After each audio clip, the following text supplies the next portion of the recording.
contenu pour toi. D'ailleurs, si ce n'est toujours pas le cas, je t'invite également à te munir du livre de presque 500 pages pour ta réussite, qui est le livre de synthèse de cours. Tu as le lien directement en bas. Si tu souhaites également des rendez-vous de révision, si tu es élève, aide-soignant ou autre, eh bien tu peux réserver. Les rendez-vous se font en ligne. Et si tu veux également faire une VAE, parce qu'il y a beaucoup de VAE aides-soignants, tu as aussi la chaîne qui est Conseil VAE Nouvelle Réforme, qui est conçue pour toi, pour ta réussite, pour construire ton livret 2, mais également pour t'entraîner à l'oral. Allez, c'est parti, on commence. Donc vous prenez en soin Madame M, âgée de 78 ans, oui, est rentrée au service de SSR, service de soins de suite et de réadaptation, secteur cardiologique, il y a à peu près maintenant 3 semaines. Elle est rentrée après un infarctus du myocarde compliqué d'une insuffisance. Stop! Qu'est-ce que c'est qu'un infarctus du myocarde? Madame M, elle est rentrée en service SSR cardiologie pour cause, donc avant son entrée en SSR, elle a été hospitalisée. Elle a fait un infarctus du myocarde. Suite à ça, elle est rentrée en SSR cardiologie. C'est quoi un infarctus du myocarde? Petit rappel, qu'est-ce que c'est? Un infarctus du myocarde, Madame M, malheureusement, mais elle est encore en vie, a souffert d'un infarctus du myocarde. Voilà, suite à ça, elle est rentrée en SSR, voilà, cardiologique. Qu'est-ce que c'est qu'un infarctus du myocarde, les collègues? Faites-moi un petit rappel.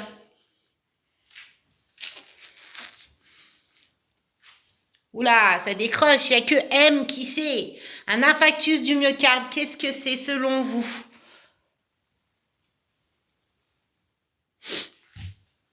Ouais. Ouais. Vous allez le dire comme une... Voilà, vous allez plus employer une crise cardiaque, d'accord? Ok. Donc, est-ce que c'est grave, ça, une crise cardiaque? Est-ce que sa vie était en danger? Est-ce que c'est grave, ça? Est-ce qu'on en meurt d'un infarctus du myocarde? Ouais. Ok. Quels sont les signes d'alerte d'une personne qui est en train qui est en train de faire un infarctus du myocarde? Quels peut être les signes cliniques d'une personne qui fait un infarctus du myocarde? Est-ce que vous savez un petit peu? Ouais, c'est très grave, on parle de crise cardiaque, ok. Quels sont les signes cliniques pour une personne qui fait un infarctus du myocarde? Dites-moi. Des symptômes, qu'est-ce que la personne peut ressentir? Est-ce qu'il y a des douleurs quelconques? Qu'est-ce qu'elle peut ressentir? Un essoufflement, oui, mal à l'épaule, et encore une douleur thoracique, parfait. Qu'est-ce que j'ai encore? Des douleurs à la poitrine, ouais. Qu'est-ce que je peux avoir encore? Un infarctus du myocarde, la tachycardie, ok. Qu'est-ce que je peux avoir? La difficulté à respirer, les termes médicaux, les collègues, on y va, on y va. Douleur brusque thoracique, oui, difficulté à respirer, mais encore. Qu'est-ce que je peux avoir aussi? Des nausées, vomissements, ouais. Qu'est-ce que je peux avoir? Bravo, la dyspnée, hypoxie, sueur, parfait. Qu'est-ce que je peux avoir d'autre? Les membres, comment ils sont les membres? Elle peut ressentir ses membres comment? La pâleur, ouais. Infarctus du myocarde, si clinique, les membres. Qu'est-ce qu'elle peut ressentir? La tête, une sensation de... Qu'est-ce qu'elle peut ressentir, cette personne? Ouais, une lourdeur des membres, Et encore, qu'est-ce qu'elle peut ressentir au niveau des mains, des bras, des membres? Vertige, lourdeur, ouais, sensation de tête lourde. Un peu comme la personne qui fait de l'hypertension, les membres lourds. Et encore, qu'est-ce qu'elle peut ressentir au niveau des fourmillements? Et il y a quelque chose au niveau des oreilles. Elle peut avoir quelque chose, hypertension aussi, il y a ce signe clinique. Au niveau des oreilles, qu'est-ce qu'il peut avoir? Qu'est-ce qu'il peut avoir au niveau des oreilles? C'est vraiment désagréable. Des acouphènes, oui. Oui. Membres lourds, vertige. La vision, comment elle est la vision? Bourdonnement, les acouphènes, ouais. La vision, qu'est-ce qui se passe au niveau de la vue? pour cette personne qui est en train de faire un infarctus du myocarde. Une vision trouble, floue, hein, et ça va vite, hein. Ok, malaise, oui. Vision trouble, oui. Ces signes cliniques, que vous soyez en formation ou pas en formation, s'il vous plaît, notez-les. Parfois, vous avez des signes cliniques qui arrivent et qui vous alertent une semaine avant. Les acouphènes, cette lourdeur au niveau des jambes. Je vous rappelle que l'infarctus du myocarde, il n'y a pas d'âge. Alors effectivement, plus on est âgé, plus on est sujet. Mais une personne de 28 ans peut le faire. Exemple, la personne que vous avez en face. J'avais fait un infarctus du myocarde et j'avais 28 ans. Donc on fait attention à ça, d'accord? Signe clinique, on fait attention à son corps, à ses signes cliniques et on met des actions en place. Oui, un enfant peut aussi le faire. Allez, on passe. Donc cette personne, elle est en vie, hein. Elle est en vie. Suite à son infarctus du myocarde, elle est en nécessaire. Donc là, vous êtes aide-soignant en nécessaire. Rééducation, ok. Cardiologique, service cardiologique. Elle a 78 ans, cette dame. Ok, on y va. Insuffisance cardiaque. L'origine du transfert, donc service de cardiologie du CHU. Bon, vous connaissez TikTok? Il y a la pub. On n'y peut rien. Il faut faire tourner la pub, hein.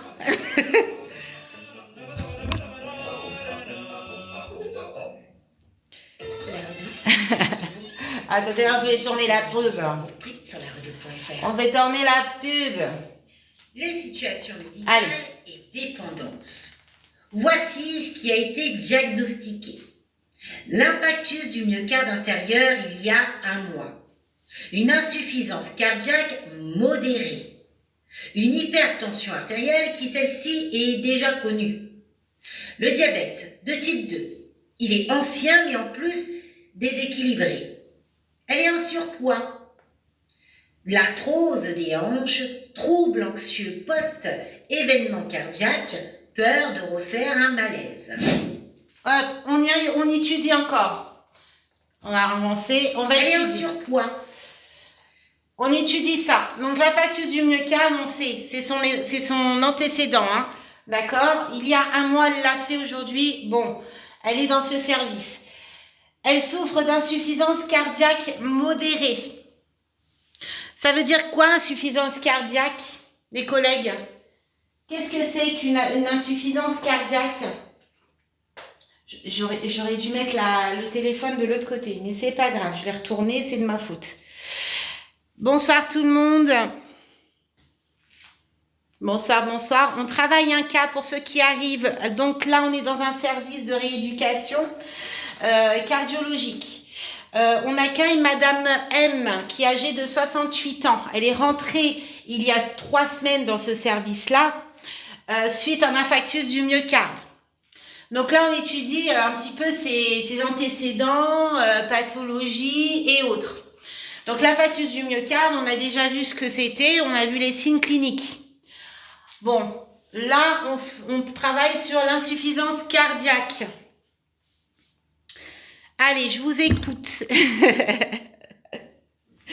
Qu'est-ce que c'est que l'insuffisance cardiaque?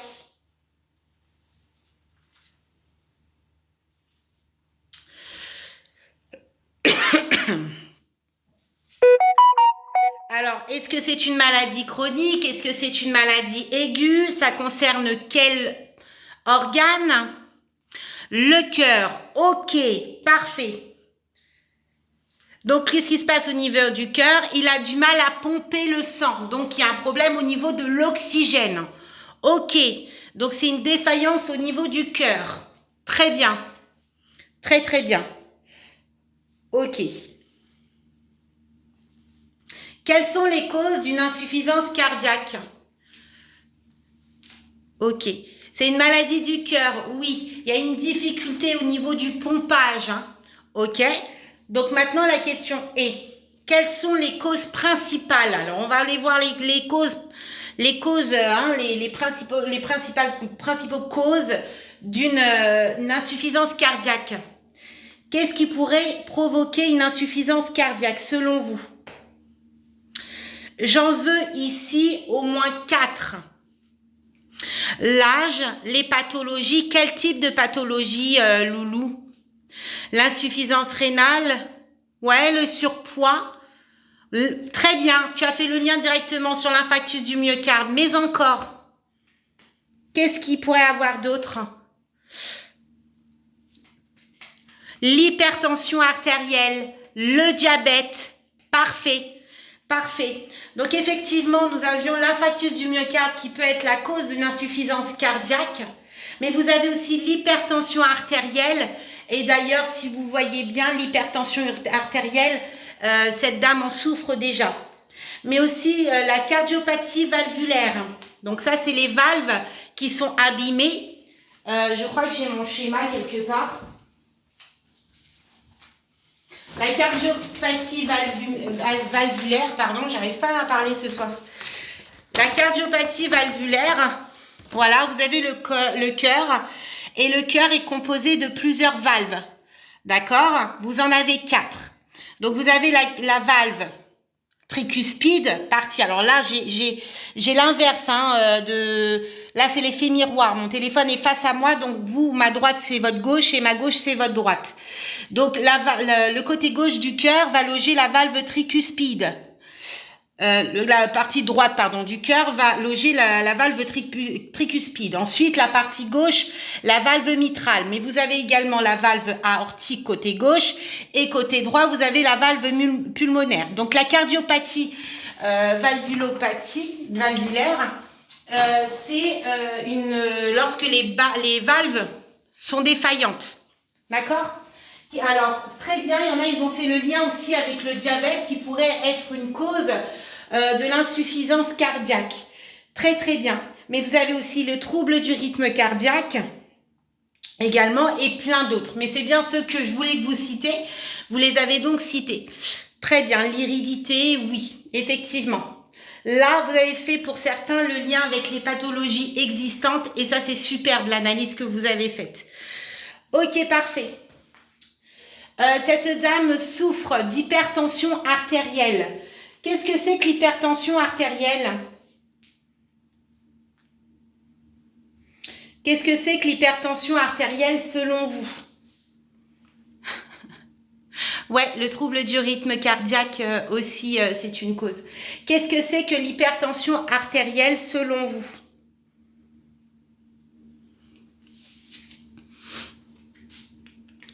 Alors, la pression du sang dans les artères, comment elle est la pression du sang dans les artères?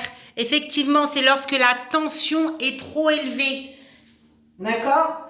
C'est lorsque la pression du sang dans les veines va être beaucoup trop élevée. Faites-moi rappeler les normes de la pression artérielle.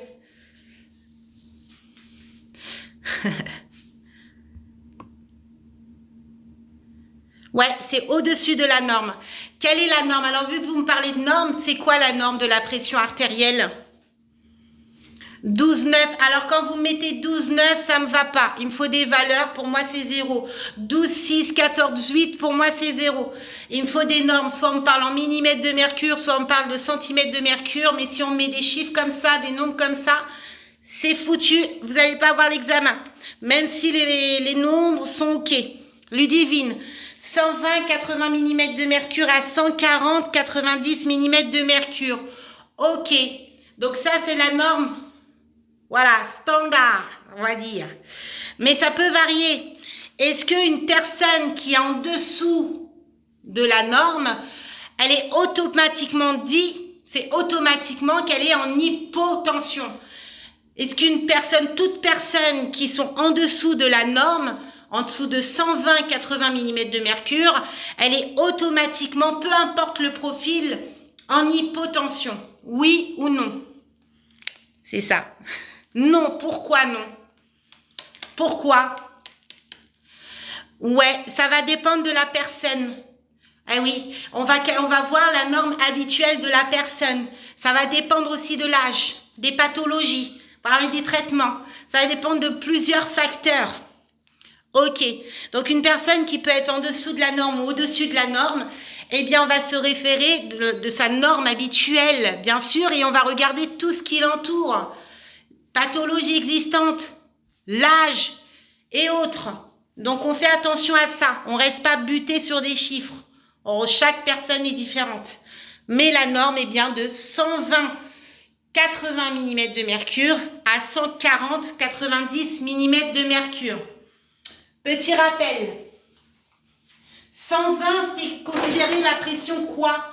Il faut que j'aille chercher un stylo maintenant. Je vais chercher un stylo, dites-moi 120 ça correspond à quoi? Systole, diastole?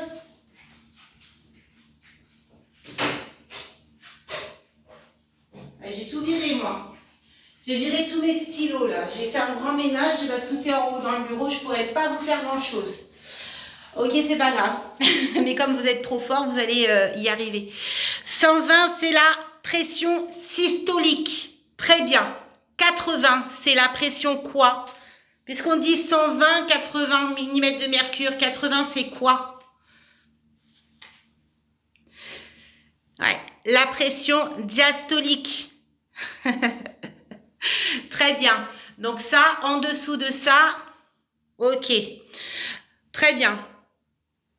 140, on dit que c'est la pression quoi? 140, on dit que c'est la pression quoi? Systolique, ok. 90, c'est la pression quoi du coup? C'est ça, Queen, elle a dit. C'est la pression diastolique. On n'oublie pas, hein, faites super attention. Vous qui êtes en VAE, vous vous loupez pas sur les normes. C'est celle-ci qu'il faut mettre. Ceux qui sont en IFAS, bah vous faites attention parce que souvent, moi qui corrige vos copies d'examen, eh bien, vous vous plantez, mais haut la main. On vous donne un cas clinique, on vous donne l'âge, on vous donne les antécédents, on vous donne parfois même la norme habituelle de la pression artérielle. Et après, tout à la fin, on vous donne eh bien, les paramètres vitaux du jour.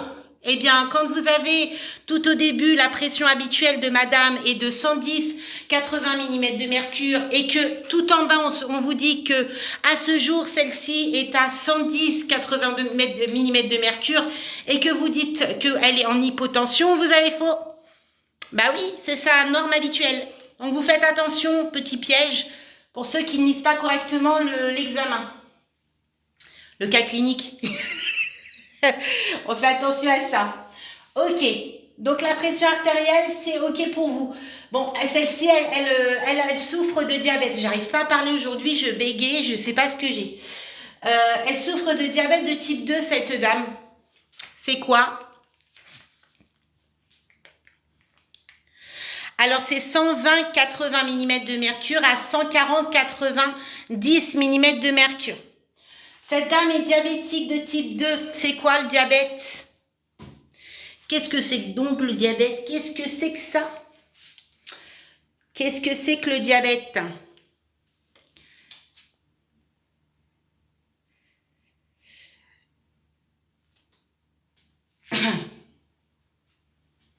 Donc, alors, elle dit qu'elle est diabétique, Madame M est diabétique de type 2, ancien déséquilibré.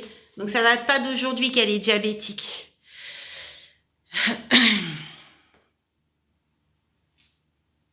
Alors, qu'est-ce qu'il y a dans le sang? Qu'est-ce qu'il y a dans le sang? Taux de sucre, ouais. Ouais. C'est un excès de sucre dans le sang. Effectivement, il y a un dysfonctionnement. Alors, est-ce qu'elle est en insulinodépendance, cette dame, ou non insulinodépendant? Trop de glucose dans le sang, ouais. Mais le diabète de type 2 est insulinodépendant ou non insulinodépendant? Non insulinodépendant, ouais. Ok. Il y a un terme là qui est très important par rapport à son diabète. On dit qu'il est ancien et il est déséquilibré. Est-ce que ça doit m'inquiéter, ça? Est-ce que je m'inquiète?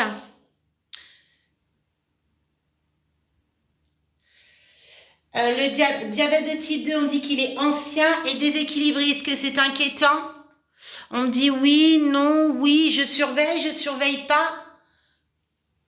Je m'inquiète pas. Bah, si on annonce ici qu'il est déséquilibré, je fais gaffe, hein.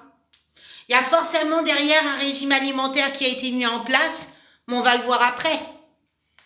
On fait attention à ça. Ok. Cette dame est en surpoids. Ah, on annonce qu'elle est en surpoids, diabétique, hypertension, insuffisance cardiaque, antécédent d'infarctus du myocarde. Elle est en surpoids. Aïe. Est-ce que c'est bon ça? Qu'est-ce que vous en pensez par rapport à tout ce qu'on a vu, ces pathologies d'avant? Le fait qu'elle soit en surpoids, c'est pas bon? Je vais forcément mettre ça sur le coin de ma tête, là pour résoudre mon cas. C'est un élément hyper important, ici. Parce que forcément, plus tard, j'aurai forcément des actions AS à mettre en place. Non, c'est pas bon du tout. On n'oublie pas qu'il y a quelques temps, hein, il y a un mois, elle nous a fait un infarctus du myocarde, Madame M. Non, elle rigole pas du tout. Même si, hein, on fait attention à ça. Ok, elle a de l'arthrose. On dit que cette dame souffre d'arthrose des hanches. Ah mais c'est quoi l'arthrose? Qu'est-ce que c'est que l'arthrose? Dites-moi tout. Cette dame souffre d'arthrose des hanches. Qu'est-ce que c'est que l'arthrose? Bien sûr, il y a un risque pour cette dame. Ça, c'est sûr et certain, Miss. Yes. La vieillesse. La vieillesse, ça... Qu'est-ce que c'est? Ça touche quoi? C'est quoi? Arthrose, ça vous fait penser à quoi? Arthrose.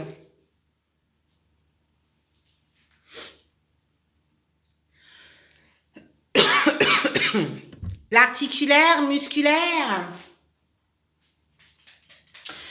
Ouais. Alors en fait, c'est une maladie qui est chronique. Donc ça, c'est sûr, d'accord?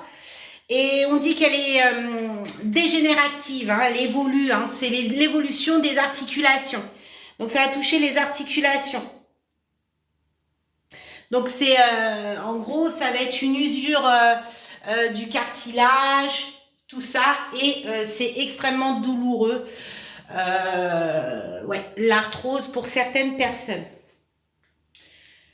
Ok, c'est dû à quoi l'arthrose? C'est dû à quoi l'arthrose?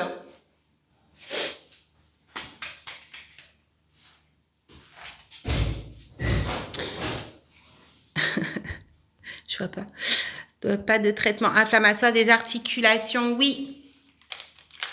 Alors le calcium peut-être, l'usure des os, ouais. Qu'est-ce qui pourrait provoquer l'arthrose?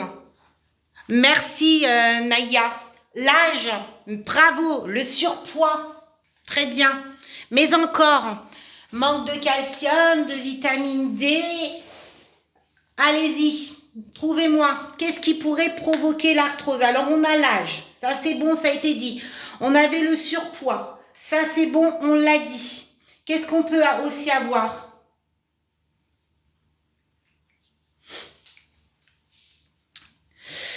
Le manque d'activité, le surpoids, ça a été dit. La sédentarité, parfait. Mais encore, vous les aides-soignants, les ASH, qui faites des activités physiques même sans rendre compte, des mouvements répétés parfois, c'est un facteur. Le vieillissement, exactement.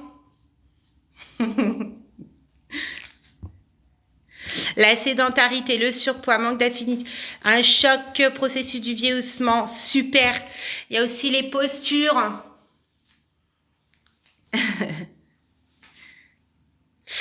Les maladies professionnelles, super. Ah, moi j'aime beaucoup ce qu'elle a dit, l'emoji avec des cœurs. Elle a parlé de TMS. Coucou Sonia, comment vas-tu? Merci beaucoup pour le soutien. Je sais pas c'est qui a envoyé le petit cœur. Il y a quelqu'un qui a fait le lien avec les TMS. C'est quoi TMS? Qu'est-ce que c'est TMS? L'arthrose lui fait penser au TMS, c'est quoi? Coucou Marie-Hélène, merci beaucoup pour la rose. Queen, c'est quoi TMS? Troubles musculo-squelettiques. Oh le bordel! Sachez bien, que les professionnels de la santé, y compris les ASH, les lingères, hein, le taux d'absentéisme sur le terrain est dû aux troubles musculo-squelettiques après la dépression et le burn-out. C'est énorme, énorme. Tendinite, problème au niveau des lombaires, tout ça, une catastrophe. Merci beaucoup les collègues. Une catastrophe, ouais. L'arthrose, ouais. Ça fait penser à ça. Très bien.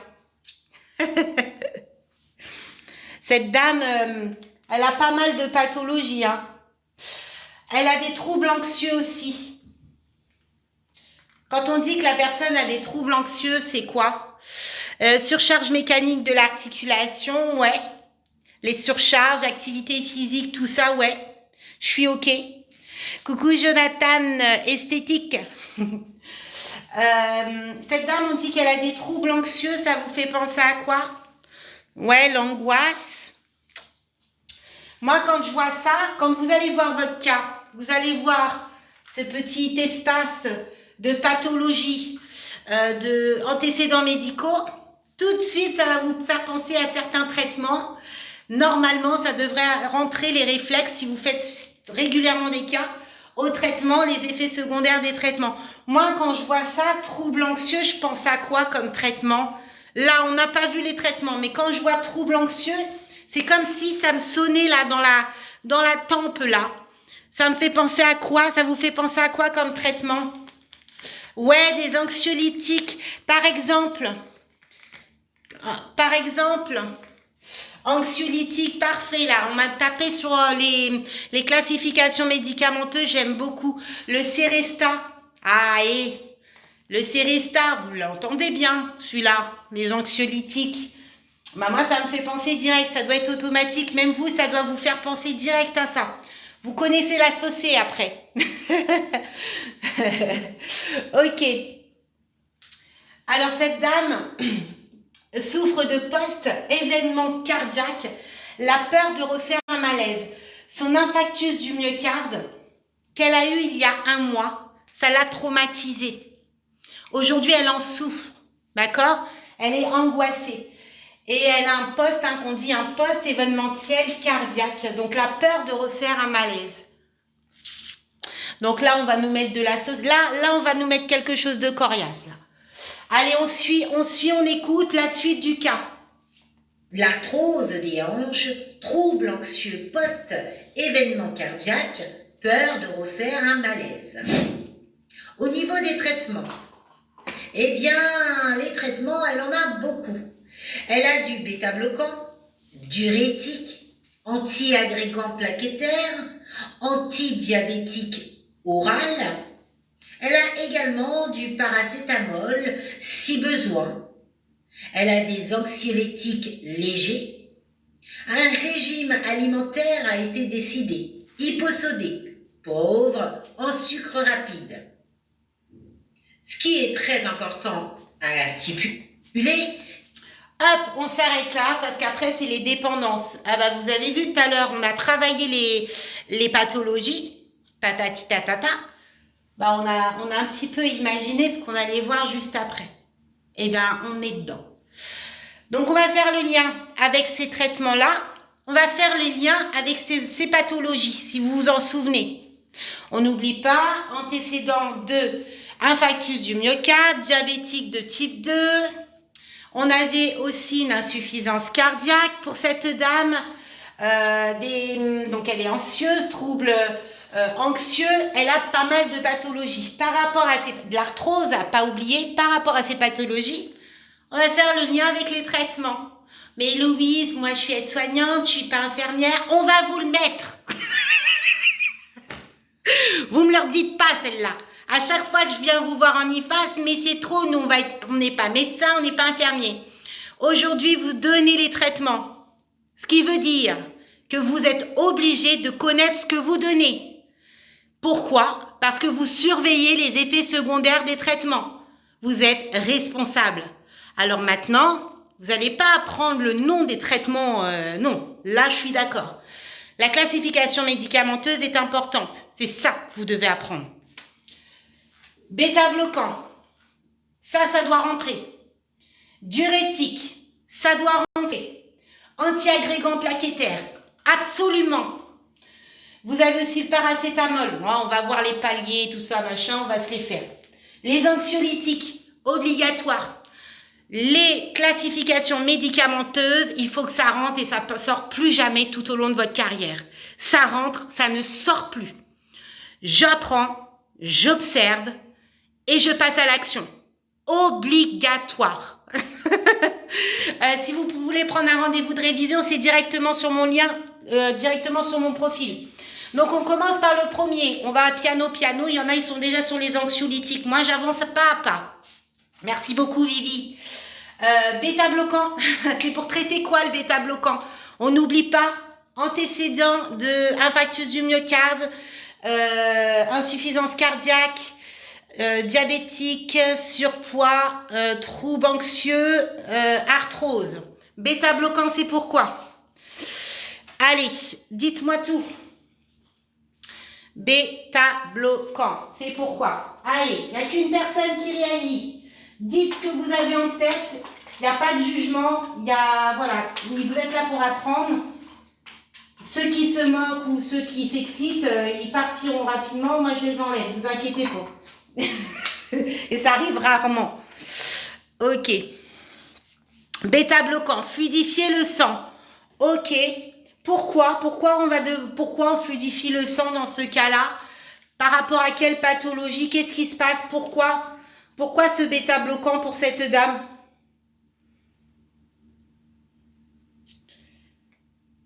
Faut que je vous suive en même temps parce que c'est compliqué.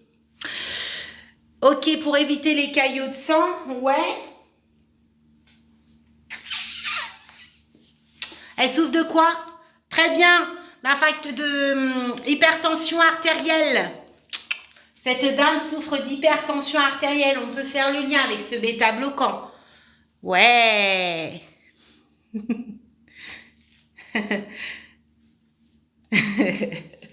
Super. Ok. Alors, cette dame a du diurétique.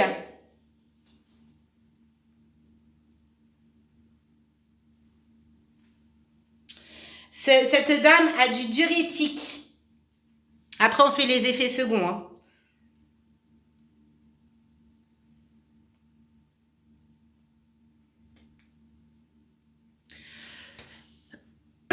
Augmentation des urines. Ok, mais moi, ce que je comprends pas, là, on parle d'urine, là, mais j'ai pas vu qu'il y avait une insuffisance rénale ou je ne sais cela, hein, je comprends pas. Pourquoi cette dame a un diurétique, là? Je sais pas, c'est bizarre, non? Pourquoi elle a du diurétique, cette dame? Pour ceux qui ont suivi.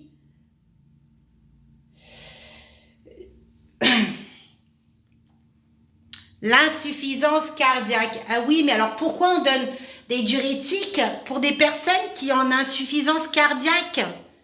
C'est bizarre, vous trouvez pas?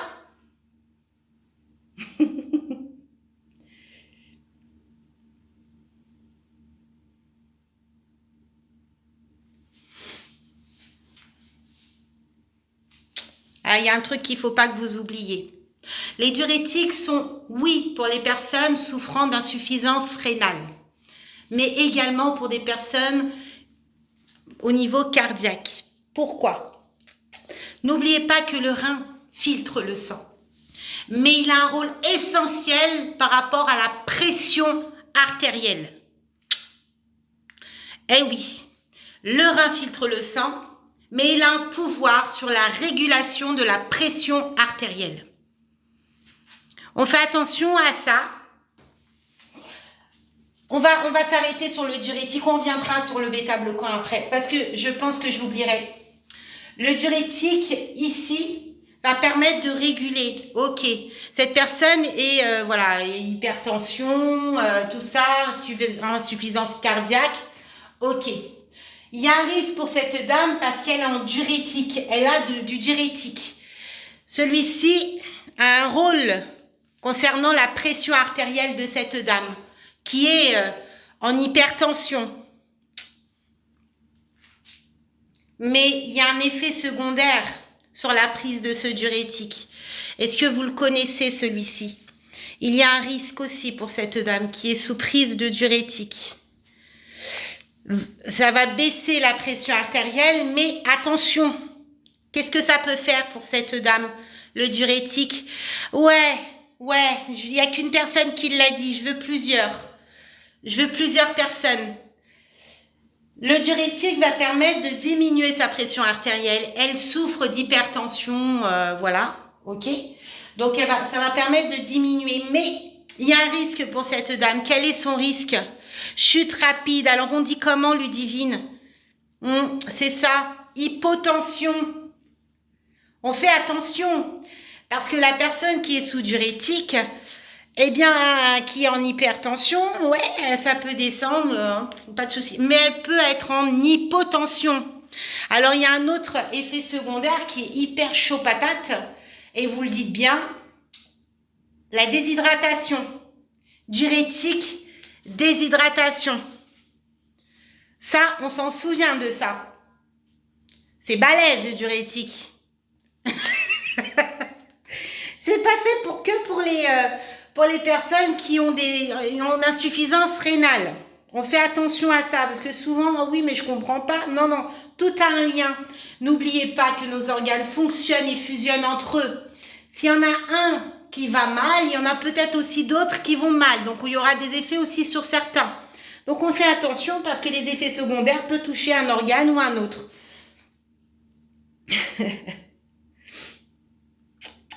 Ok. Je pense qu'on va faire les effets secondaires parce que je suis à 32% de batterie.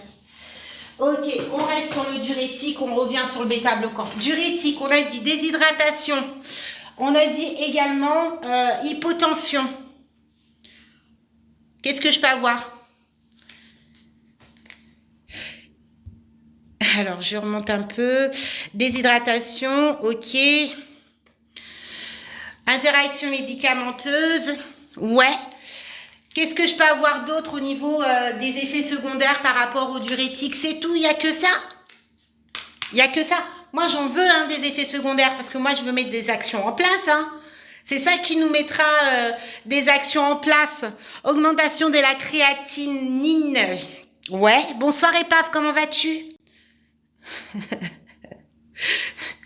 La personne, elle est sous diurétique, donc elle va quoi? L'hypotension, ouais. Déshydratation, ouais. Qu'est-ce qu'il va avoir? Elle est sous diurétique. Donc, qu'est-ce qui va se passer? Bonsoir. Ouais, les urines, Elle va uriner, ouais. Uriner beaucoup, ouais. Ouais. œdème. On va faire attention à tout ça. Ok. Après, il y a d'autres effets secondaires. Froid au membre inférieur. Ouais. Polyurie. Oui. Hypokaliémie. Oui. Qu'est-ce que j'ai d'autre?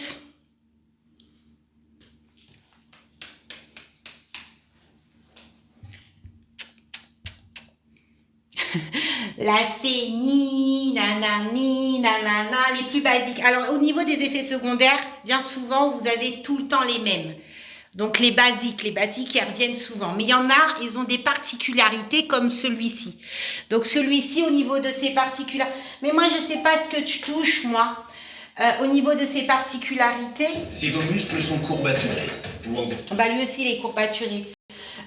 On a quand même l'hypotension à retenir, la déshydratation, voilà, le fait d'uriner fréquemment. Ça, c'est super, ça, le truc là, pour la tête, là. La sueur, la fatigue, on fait hyper attention. On dit que cette personne peut uriner et peut avoir un risque de déshydratation. Quels sont les signes cliniques d'une déshydratation? Oh, j'ai que 28%. C'est pour ça que je vais vite aujourd'hui, les collègues. C'est qu'en fait, mon téléphone, il a du mal à charger. Ça y est, c'est la fin, là. C'est la fin. Au niveau de la déshydratation, qu'est-ce que je vais avoir comme signe clinique? Ouais, au niveau de la perte d'élasticité de la peau, la bouche sèche, mais encore la langue, qu'est-ce qu'on va voir au niveau de la langue?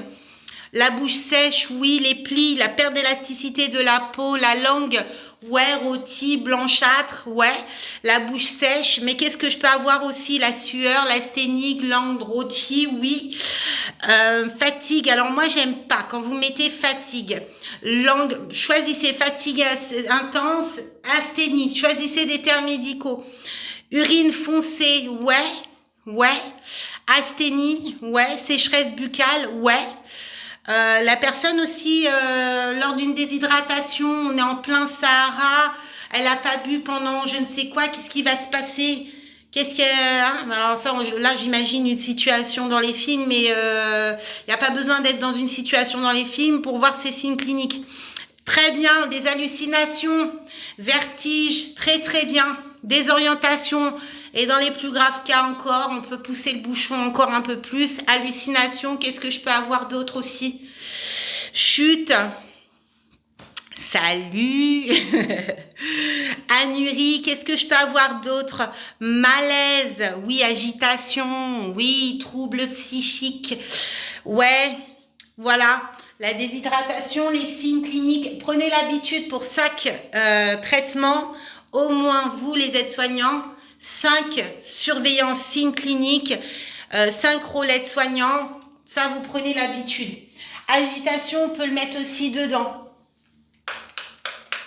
Ok, au niveau des urines, la personne qui est sous diurétique, vous allez regarder quoi au niveau des urines? Alors moi, je veux que systématiquement, quand je vous demande les surveillances des urines, des selles, il y a une méthode, vous rentrez ça dans la tête, vous le gardez jusqu'à la feinte. Il y a une méthode qui va vous aider pour passer vos évaluations. Allez, la méthode COCA. Qu'est-ce que c'est que cette méthode COCA? Je vérifie la quantité des urines, mais encore la couleur, l'aspect et l'odeur. Ah ben oui, méthode COCA. Méthode COCA, on la garde. Couleur, odeur, aspect, quantité. Là, je vous l'ai fait dans le désordre. Mais ces 4 mots, vous les gardez précieusement. C'est ce qui va vous permettre de gagner en surveillance, en rôle aide-soignant dans vos cas de l'examen. C'est ce qu'on attend de vous quand il y a des surveillances à avoir par rapport aux urines. C'est les 4 actions principales qu'il faut en priorité par rapport à vos surveillances, par rapport aux urines. Il faut que ça rentre, il ne faut pas que ça sorte. Vous marquez COCA sur votre feuille et vous mettez, voilà, couleur, odeur, quantité et aspect. Je vous le fais dans le désordre, mais ces 4 mots, ils sont essentiels. Alors, c'est quel module? C'est tous les modules. Là, on est parti sur les pathologies, donc module 4. Sur la pharmacologie, module 4. Sur les signes cliniques, module 4. Le rôle aide-soignant, on ne l'a pas encore fait. Enfin, on le fait, là. On le fait. Ok. Qu'est-ce que je regarde? Donc, couleur, aspect, quantité, odeur. Parfait. Au niveau de la couleur des urines, je vais regarder qu'elles soient comment les urines. Il faut qu'elles soient comment les urines. Comment il faut pas... Non, surtout le contraire. Il ne faut pas qu'il y ait quoi dans les urines pour que je m'inquiète. On veut des urines claires. On veut des urines claires. Mais qu'est-ce qu'il ne faut surtout pas? Qu'est-ce qu'on n'aime pas? La présence de sang. Très bien. Pas de dépôt. Couleur foncée. Une mauvaise odeur. Très bien. Le sang présent dans les urines, parfait. Hématurie, oh, que j'aime bien les termes. Que j'aime bien les termes. Pas de sang dans les urines.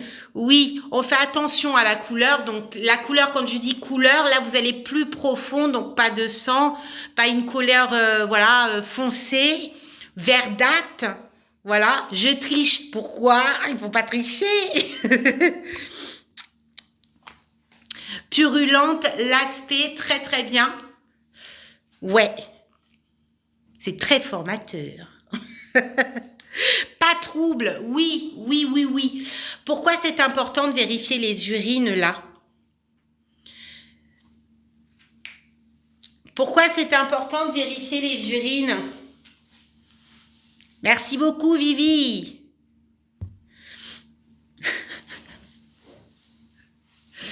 Tu sais, des urines troubles, Ouais, infection. Alors là, on le cas, on le met de côté 2 secondes, on travaille un peu, hein. On travaille un peu vos cours en même temps. Je sais pas si vous avez vu ma technique, on dévie beaucoup, mais c'est pour vous donner plusieurs portes de révision. Donc c'est bien, on va s'arrêter à l'infection. Ok, comment on peut détecter une infection? Comment on détecte une infection? Alors vous, ça ne sera pas un diagnostic, vous ne pouvez pas. Donc vous allez suspecter. Comment vous allez donc suspecter une infection? La fièvre, qu'est-ce qui se passe? Donc ouais, l'hyperthermie, odeur, douleur, douleur où? De la fièvre. Oui, la température. Et ensuite, on peut pousser. On peut pousser pour être sûr que c'en est pas une. Aujourd'hui, le rôle aide-soignant, vous avez la possibilité, sous l'accord et l'épaule de l'IDE, de faire quelque chose. Est-ce que vous savez? Attendez, j'ai un puzzle. J'ai 25% de batterie, les collègues. Je pense pas qu'on arrivera à terminer. Bouh. Bandelette, comment ça, bandelette? Bandelette de quoi? ECBU. Et ça permet quoi, tout ça, là? Ouais, ça permet de voir, de voir si la personne ne souffre pas d'infection. Alors, pour ceux qui sont en service, ou peu importe, même en EHPAD, vous êtes équipés pour. N'hésitez pas à demander à votre tutrice et avoir un temps avec avec l'IDE du service, enfin voilà, pour voir, pour faire cette action-là. Parce que bien souvent, quand vous sortez de l'IFAS, vous êtes dans des services et pour beaucoup, vous n'avez pas mené certaines actions. Alors, de toute façon, la science infuse, vous n'allez pas la voir. Il y a des actions, c'est clair, que vous allez apprendre sur le terrain parce que il faut avoir le temps et l'opportunité de faire ces actions-là. Mais si vous avez l'opportunité de vous exercer déjà en stage, faites-le. Faites-le. Sollicitez l'aide de l'IDE, de l'aide-soignante. C'est hyper important de faire ça. Le stage sert à quoi? À vous perfectionner, à apprendre sur le terrain, à prendre votre temps, entre guillemets, à apprendre sur le terrain pour être plus ou moins autonome lorsque vous allez travailler directement dans les services. J'aime bien vos lives. Bienvenue, Mimi. Bienvenue. Après, la majorité d'entre vous, vous allez, et même tout le monde, vous n'allez pas arriver et connaître tout sur tout. Vous allez apprendre sur le terrain, mais si vous avez cette possibilité de maximiser vos chances, de faire beaucoup de pratiques comme celle-ci, faites-le. Ok? Comme la glycémie capillaire. Faites-le sur vous. Voilà, exercez-vous. C'est hyper important. Bon, ok. Alors, cette dame a du anti-agrégant plaquettaire. Alors, je rappelle pour ceux qui viennent d'arriver, nous faisons un cas de Madame M, âgée de 87 ans, il me semble. Donc, elle a souffert d'un infarctus du myocarde il y a 1 mois. Elle est rentrée en service de rééducation cardiologique il y a quelques temps. Celle-ci a des antécédents médicaux et aussi des pathologies.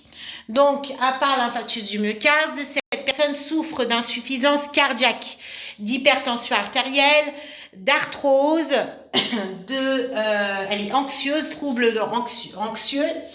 Et puis, je me rappelle plus, mais déjà, c'est pas mal. Et de diabète. Diabète de type 2. Diabète de type 2. Donc là, on est en train de voir les traitements. Par rapport aux traitements, on fait le lien avec le profil de la résidente, de la patiente, pour vous perfectionner à la fois sur les pathologies, faire le lien avec les traitements et les surveillances aides-soignants ou soignants, comme vous voulez. Donc oui, effectivement, là, ce qu'on est en train de faire un petit peu, c'est du bloc 2, donc module 4, du coup, mais on tourne. Ok. Donc, elle a du anti-agrégant plaquettaire. Qu'est-ce que c'est que le anti-agrégant plaquettaire? Anti-agrégant plaquettaire. Alors ça, il lui faut impérativement le anti-agrégant plaquettaire. Pourquoi? Et qu'est-ce que c'est?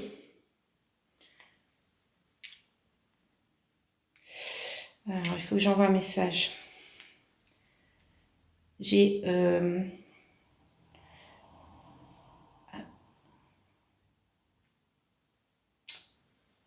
Alors, l'anticoagrégant plaquettaire. Alors, attendez, j'envoie un message.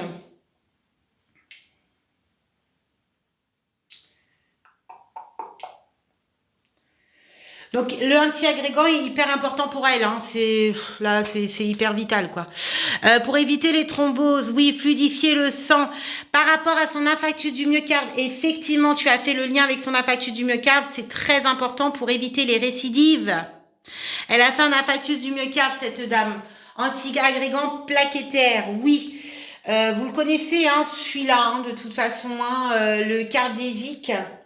Souvent, vous le connaissez bien, celui-ci.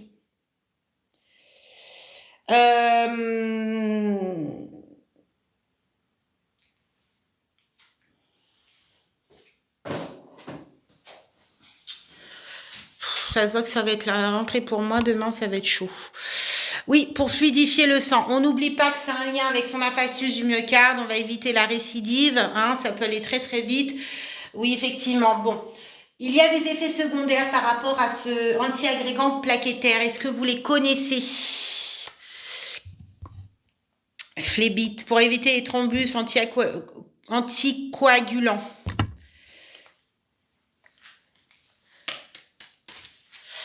Alors, est-ce que vous connaissez les effets secondaires du anti-agrégant plaquettaire?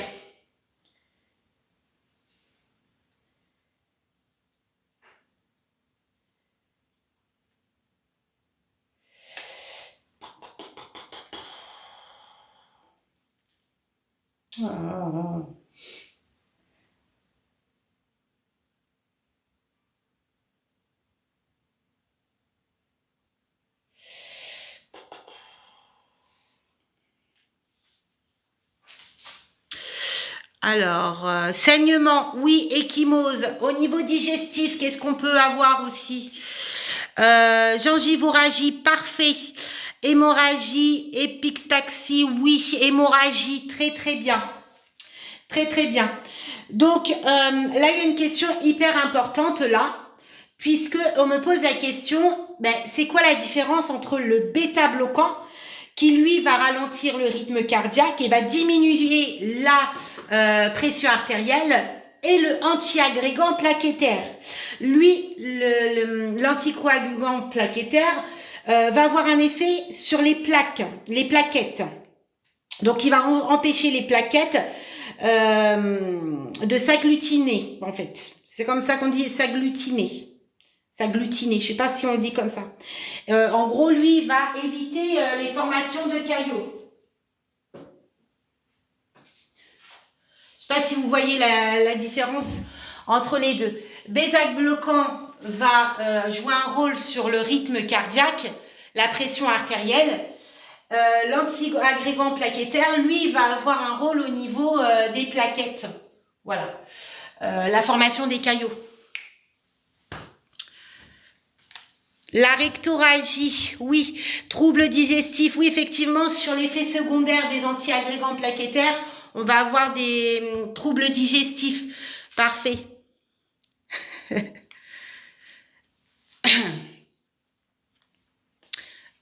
Évite les caillots. Oui, l'anticoagrégant plaquettaire, oui, c'est pour les caillots. Va éviter les caillots. Bêta-bloquant, lui, c'est au niveau du rythme, la pression artérielle.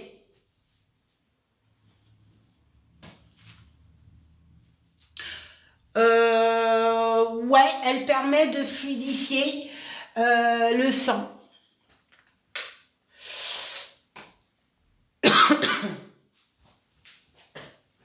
D'ailleurs, vous avez ces mêmes effets secondaires au niveau risque de saignement.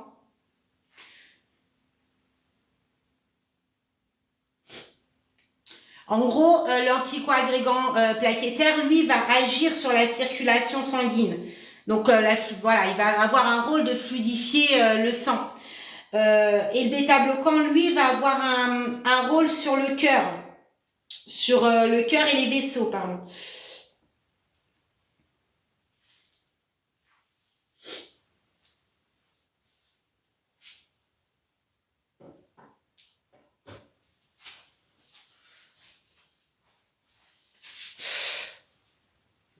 Est-ce que ça va? Ouais, il y a beaucoup comment dire, de questionnements sur les deux.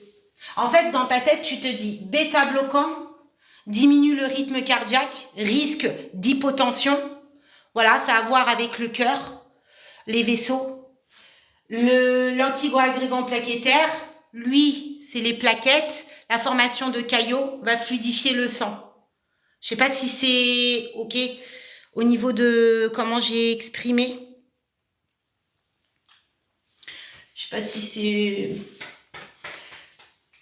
Bon, je sais pas... Ouais, on devrait faire un tableau. La prochaine fois, j'essaierai de faire différemment. De vous faire une vidéo avec un grand tableau et un cas avec toute pathologie cardiaque à un et vous faire des traitements pour chaque problématique et que vous fassiez le lien avec chaque classification médicamenteuse. Je trouve que ça serait pas mal pour mieux comprendre. Bon, en tout cas, voilà. Donc cette dame, elle a aussi du paracétamol 1 gramme si besoin. Elle souffre d'arthrose, c'était ça, hein. L'arthrose, je sais plus si c'était au genou, je sais plus quoi. Donc ouais, elle a du paracétamol. Faites-moi rappeler, ça concerne quel palier dentalgique, ça, le paracétamol?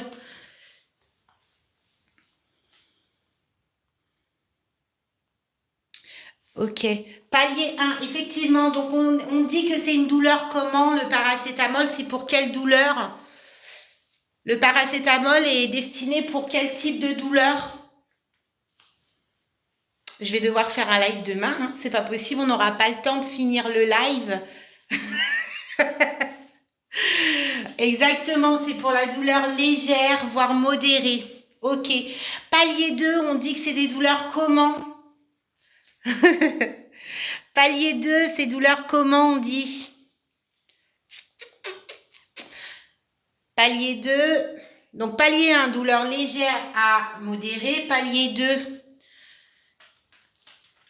modérée à forte, ok. Palier 3, il y a 3 paliers, hein. Palier 3, palier 3, c'est douleur intense. Ok, donc là, on a dit le paracétamol, c'est palier 1, douleur légère. Petite douleur. Ok, palier 2, on peut donner quoi comme traitement pour cette dame? Palier 2, alors on n'est pas médecin, hein, mais est-ce que vous avez un traitement palier 2 un peu? Voilà, un petit traitement comme ça que vous pouvez voir au niveau des antalgiques. Oh, le tramadol, je peux plus me le blairer celui-là. Ouais, effectivement, il est dangereux le tramadol, hein. De toute façon, palier 2, ça commence déjà à sentir boudin. Ok, codoïné, tout ce qui est codoïné, tout ça, dalphalgan, codoïné, tout ça. Palier 2, hein. D'accord? Le tramadol, j'en parle souvent dans mes vidéos parce qu'il faut faire hyper attention. Peu importe la tranche d'âge. Voilà, quand vous vous faites hospitaliser, on n'oublie pas, c'est un antalgique, même un enfant peut être sous tramadol. Bien sûr, des doses en fonction de son poids, de son âge, etc. Il y a un risque de dépendance. Il y a des effets secondaires qui sont pas jojo. On fait hyper attention au surdosage du tramadol, s'il vous plaît. Il y en a, ils se shootent à ça. Il y en a, ils y passent leur vie. On fait gaffe à ça, s'il vous plaît. Enfants, ados, adultes, peu importe. Le tramadol, c'est pas un jeu. Je le dis, je le répète. J'ai vu des adolescents, d'accord, de 16 à 17 ans, au tramadol. On fait gaffe à ça, s'il vous plaît. Il y en a, ils sont partis, hein, en haut. On fait gaffe. Tramadol, on fait gaffe, c'est pas rien. Ça bousille. Ça bousille. Ok. Palier 3, qu'est-ce que je peux avoir comme exemple dentalgique pour le palier 3? C'est très fort le tramadol. Les effets secondaires, morphine, oui. La maline, oh bah oui. Alors, les effets de la maline, c'est pas jojo, hein. Donc, morphine, oui, palier 3. Morphine. Ouais. Ah, vous êtes aide-soignant? Vous travaillez en EHPAD ou en service SSR. L'infirmière vous demande de transmettre un traitement morphinique à la patiente là. C'est OK? Est-ce qu'on est au nouveau référentiel? Est-ce que je peux donner ce traitement morphinique à la patiente qui souffre là? C'est l'infirmière qui m'a demandé de lui donner. Est-ce que je peux le faire? Oui, la morphine. Non, mais pourquoi je transmets pas le tramadol à la patiente? Elle souffre.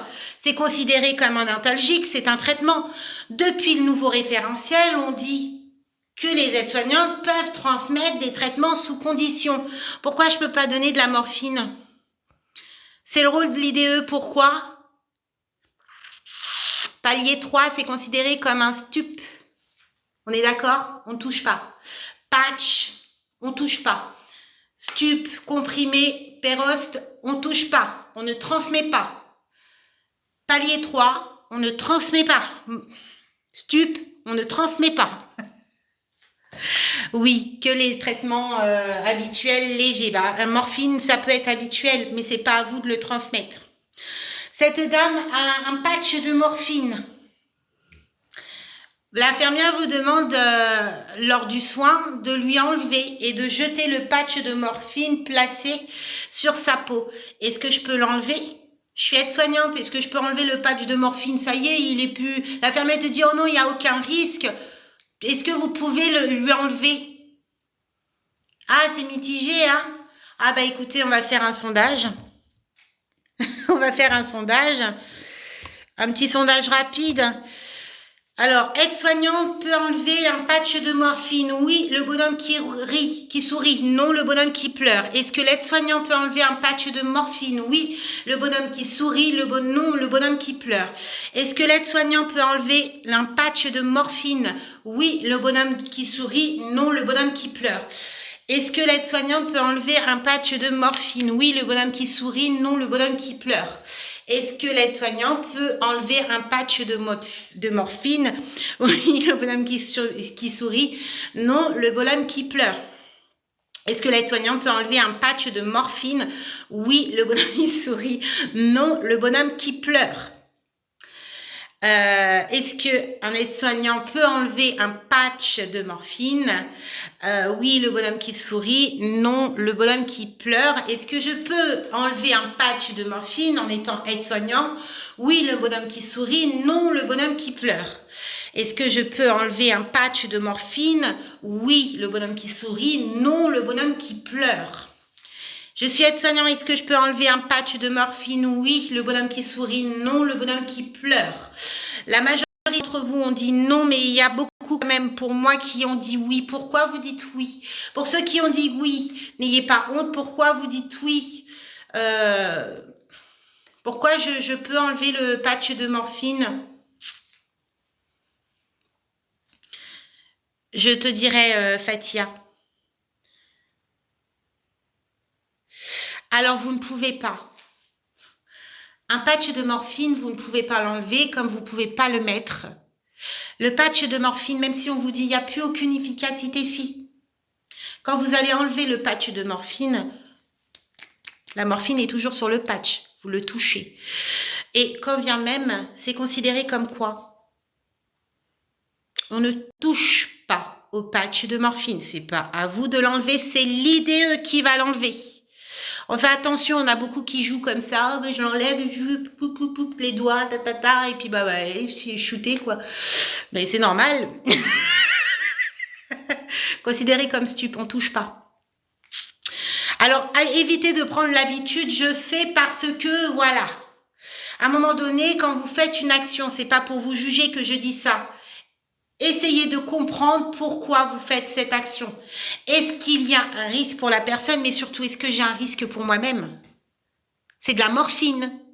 Est-ce que j'ai un risque pour moi-même? Je n'y touche pas. C'est pas à moi de l'enlever. C'est un peu brouillard là, non? Vous trouvez pas? Non. Toujours la même chose. Et téléphone année... Ah mais je suis mieux, je crois.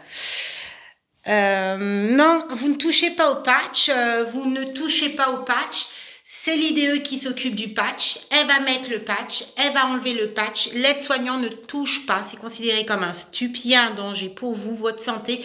Bien souvent, c'est au haut du corps. Quand vous faites une toilette du haut du corps, je vous vois souvent, je forme des salariés sur le terrain. Et il y a cette habitude qui se fait régulièrement. Et vous n'allez pas me dire non, c'est oui, mais il y a un risque pour vous. Moi, je pense à vous. Quand vous faites le soin d'une personne, le haut du corps, et on le voit très régulièrement, vous apprenez l'habitude parce que l'IDE vous a dit de l'enlever, d'enlever le patch. Vous transmettez de la morphine sur vous. Vous êtes shooté, vous ne posez pas de questions. C'est normal. On touche pas. On ne touche aucun patch. Non, mais l'IDE, elle peut dire ce qu'elle veut, vous ne touchez pas au patch. Voilà, c'est pas votre sort. Il y a des choses que vous pouvez faire, ça vous ne touchez pas au patch. Gants, pas gants, vous ne touchez pas au patch. Quand elle enlève le patch enlevé, il y a une traçabilité. La traçabilité, c'est pas à vous de la faire, c'est à l'IDE. Elle a mis son soin, elle a fait son soin. Elle doit checker son soin et elle doit noter son soin après avoir enlevé les pansements et autres. C'est pas à vous de le faire. Je suis désolée. À un moment donné, il faut recadrer. Il y a des choses on peut faire, il y a des choses vous ne pouvez pas faire. On fait gaffe à ça. Alors, pour les traitements, oui. Alors, sachez une chose, moi, je suis très dure avec les traitements. Je vous le dis, depuis 2 ans, j'accompagne des collègues à vous qui sont au tribunal à cause des traitements. Ils sont diplômés. Certains, pas du tout, mais eux, ils sont complètement dans le caca. Mais il y en a beaucoup qui sont diplômés. Depuis le nouveau référentiel, il se passe plein d'incidents qu'il n'y avait pas avant. Pourquoi? J'en ne sais rien. Par rapport à la transmission des traitements. Pour que vous puissiez transmettre un traitement, il faut que celui-ci soit emballé, nommé, nom du résident du patient, daté et surtout l'heure de la prise. Si cela n'est pas... Vous ne transmettez pas. Si vous avez un pilulier, que les traitements ont déjà été dégoupillés, mis directement dans les piluliers comme ça, avec le nom, la photo du résident, vous ne transmettez pas. Je transmets quoi? Quel type de traitement je transmets? J'ai besoin d'avoir une trace sur le traitement que je vais transmettre. L'erreur est humaine. L'infirmière a fait une erreur parce qu'elle était fatiguée, distraite ou quoi, qu'elle a mis le traitement de monsieur A chez madame B. Vous ne vérifiez pas le traitement. Le fait est que vous avez donné le traitement à madame B. Vous avez 50% des torts. Et bien souvent, quand vous passez au tribunal, on peut dire ce que vous voulez. Oui, mais l'IDE, non. Moi, je sais ce qui se passe au tribunal. J'y vais. J'y vais, et notamment cette semaine. J'y vais pour aider des collègues qui se sont confrontés à ce genre de situations-là. Quand vous passez au tribunal, c'est pour votre poire. Vous avez transmis le traitement, vous êtes en tort. On va vous poser la question, est-ce que vous avez respecté les règles? Non. Quelles sont les règles? Le traitement doit être emballé, nommé, daté. Est-ce que les conditions ont été présentes? Non. Pourquoi vous les avez données? Parce que l'employeur, oui, mais c'est vous qui menez l'action. Oui, vous êtes diplômé. Oui, vous connaissez votre métier. Oui, pourquoi vous avez transmis le traitement? Votre employeur vous demande de vous jeter par la fenêtre, vous allez vous jeter par la fenêtre. Non. Alors pourquoi vous avez transmis le traitement?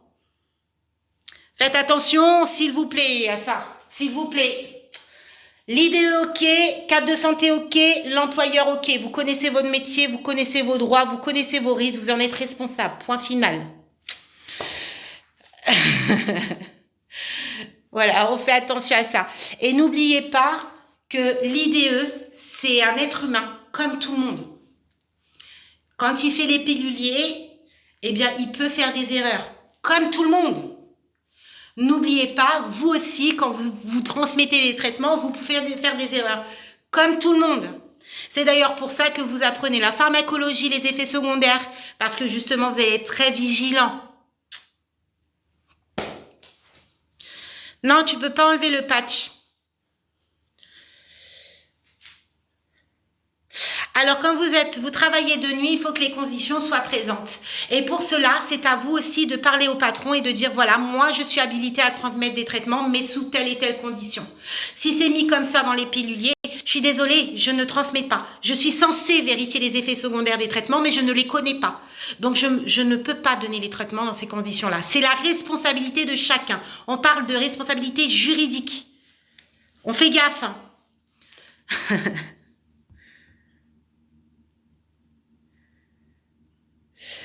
Numéro de chambre, oui, effectivement, il faut que les numéros de chambre soient mis et tout ça.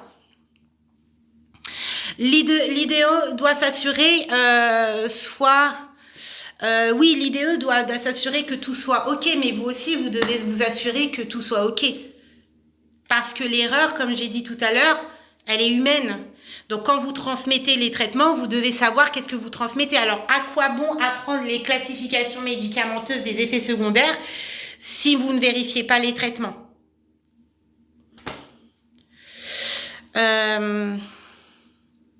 Alors, dans certaines structures, c'est l'infirmière qui gère les traitements. Dans d'autres structures, c'est l'aide-soignant.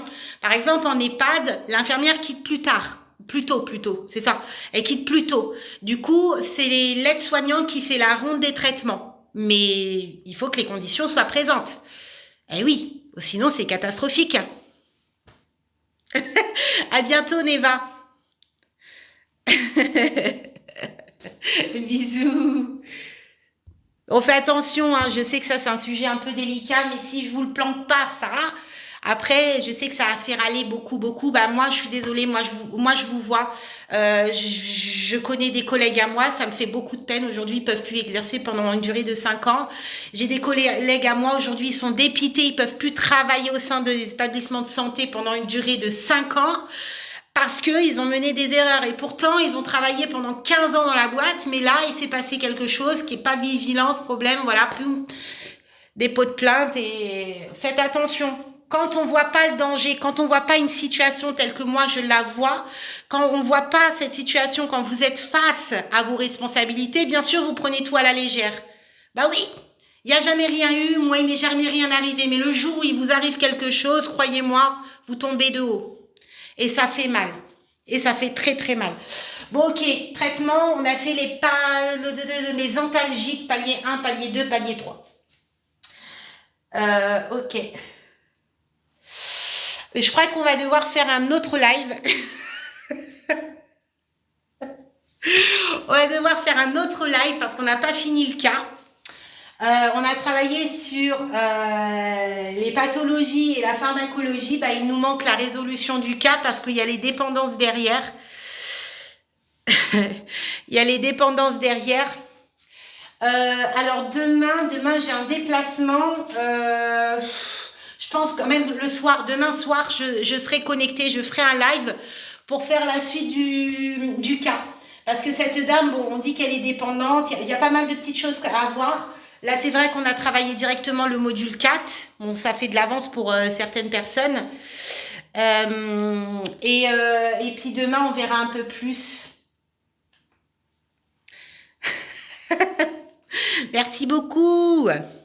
De rien. N'hésitez pas à aller regarder ma chaîne YouTube Révision Aide-Soignante 2.0. Vous avez le cas directement sur ma première vidéo.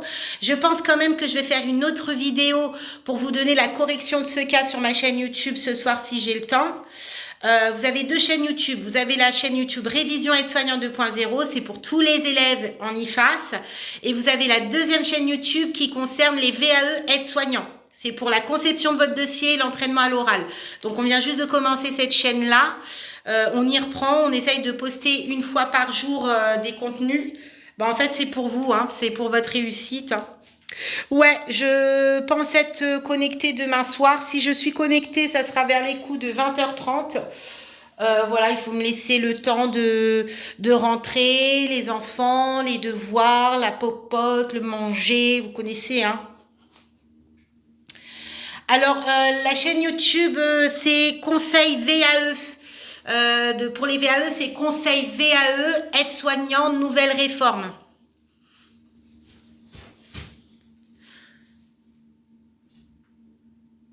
Non, pas moi, mais des ASH de quoi? Coucou, Rouge Coccinelle, dis donc, ça fait longtemps que je t'ai pas vu sur le live.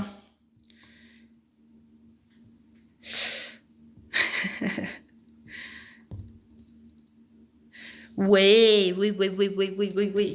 Je vais enregistrer ce live, je vais le mettre aussi sur ma chaîne YouTube.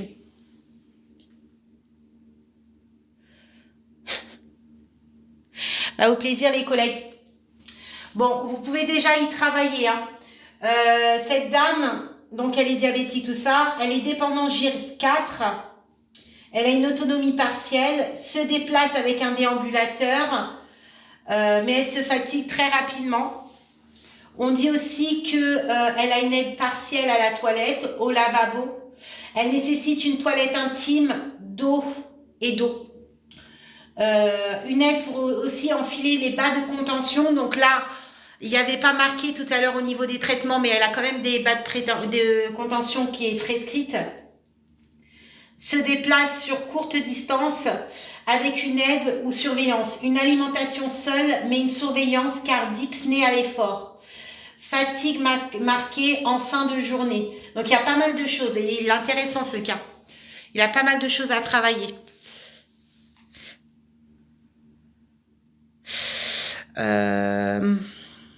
Ça y est, on éteint le live. Il est en replay, le live sur YouTube. Il va être en replay. Ouais, je le mets là. Je le mets ce soir, le replay. Parce qu'il y a beaucoup de personnes qui attendent le cas. Pour ceux qui ont la plateforme à 1 €, vous allez l'avoir sur la plateforme ce soir, le cas, en PDF. Voilà, ce sera le dernier contenu. Voilà, bisous à tous. Je vais me faire un thé avec des biscuits. Allez, bonsoir. Bonne soirée les collègues. À demain. Demain 20h30. 20h30, 20h40. À peu près, dans ces alentours.